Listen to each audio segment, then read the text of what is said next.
할렐루야! 한 주를 시작하는 아침입니다. 묵상에 지금 빠지다. 6번째 시간, 요한복음 1장 19절에서 28절의 말씀을 먼저 눈으로 읽어볼게요.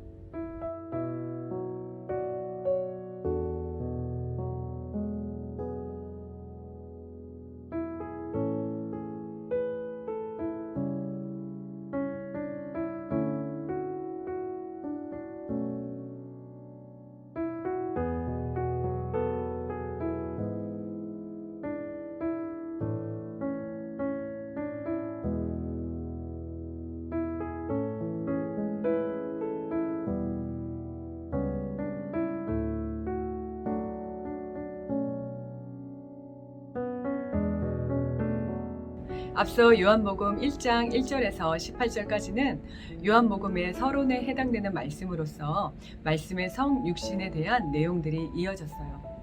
19절부터는 예수님은 누구신가라는 질문에 답하기 위한 본격적인 이야기가 시작됩니다. 그 첫 부분으로서 19절에서 28절은 침례 요한의 첫 증언을 담고 있습니다.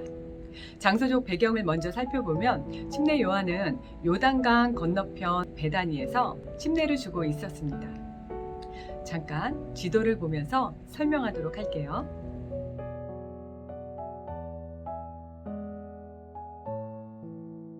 요한복음엔 베다니가 두 군데가 나와요.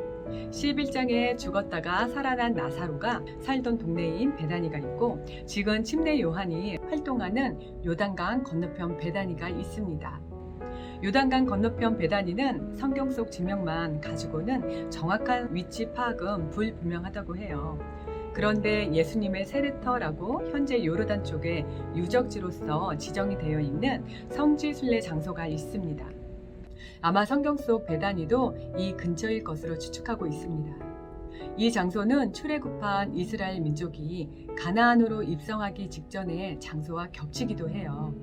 그래서 침례 요한이 여기서 침례를 준 이유는 죄에 빠진 이스라엘이 새롭게 정결하게 되어 하나님이 허락하신 새 땅에 다시 입성하는 의미를 갖는다고 보는 신학적 해석도 있어요. 새롭게 물로 씻은 정결한 하나님의 백성이 되어 하나님의 땅으로 재입성하는 회개 운동이라면, 기존의 예루살렘에 있던 사람들은 하나님의 백성이 아닌 가짜라는 의미가 되는 것이에요. 이렇게 특별한 활동을 하는 침례 요한에게 예루살렘의 유대인들이 찾아옵니다.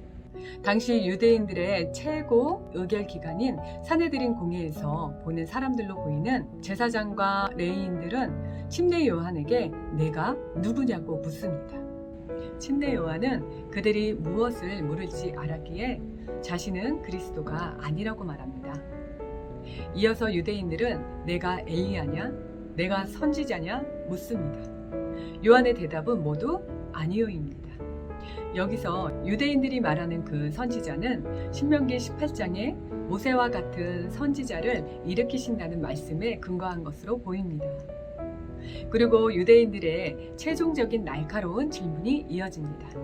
그리스도도 아니고 엘리야도 아니고 선지자도 아닌데 무슨 자격으로 침례를 주느냐? 너가 뭔데 이 일을 하고 있는 것이냐? 이렇게 들리지 않나요? 자존감을 짓누르는 표현인데요. 그럼에도 요한은 자신이 더 낮아지는 표현에 대답을 합니다. 내 뒤에 오시는 이의 신발끈 풀기도 감당치 못하겠노라. 신을 벗겨주는 것은 보통 노예가 하는 일인데요. 그는 노예가 될 자격도 없다는 것입니다. 이렇게 오늘 본문 속 요한의 대답은 모두 자신을 부정하는 것이었습니다. 그러나 신기하게도 그의 대답과 태도 속에서 자존감의 상실은 느껴지지가 않습니다. 오히려 자신이 신발끈을 풀기도 감당치 못한다고 말할 때 그의 자존감과 사명감은 최대치를 향해 달려가고 있는 것만 같습니다. 여기서 갑자기 질문이 떠오릅니다. 그의 자존감은 어디서 온 걸까요? 오늘 본문 속에서 침례 요한의 자존감의 근거는요, 말씀 속에서 자신의 사명을 찾고 그 말씀을 의지하고 신뢰하고 있기 때문임을 발견할 수가 있습니다. 세상의 어떤 소리가 아닌 하나님의 말씀 안에서 자신의 존재의 가치를 발견한 침례 요한은 누가 무슨 말을 하더라도 자신의 자존감을 끝까지 유지하며 사명을 감당할 수 있었던 것입니다. 지금의 시대를 살아가는 우리들은 어떠할까요? 우리의 자존감은 세상의 여러 말들로부터 흔들리지 않고 잘 유지되고 있는 걸까요?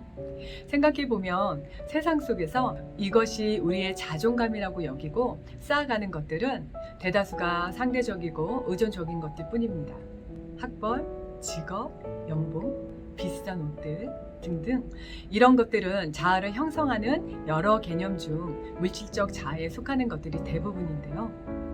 아무리 좋아 보이는 것들도 결국 그보다 더 나은 다른 것들과 비교 나갈 때 컴플렉스를 느끼게 될 수밖에 없는 것들입니다. 이런 허무한 기준이 우리의 자존감이라고 속이는 이 세상 속에서 오늘 침례 요한의 모습은 우리의 참 자아상이 어디에 근거를 두어야 하는지 알려주고 있는 것 같습니다. 성경 속에서는 믿는 자들의 신분에 대한 많은 말씀들이 있습니다. 대표적으로는 요한복음 1장 12절과 베드로전서 2장 9절의 말씀은 다들 들어본 적이 있는 말씀일 거예요. 이 말씀 외에도 여러분들 각자가 하나님께 묻고 말씀을 묵상할 때 여러분들의 마음에 하나님께서 특별히 심어주신 귀한 말씀들이 떠오르시길 소망합니다. 이번 한 주도 세상 속에서 스스로를 비교하지 않고 어떠한 말로도 상처받지 않는 하나님의 자녀의 신분으로 날마다 승리하는 여러분들이 되시기를 축복합니다. 오늘도 승리하세요.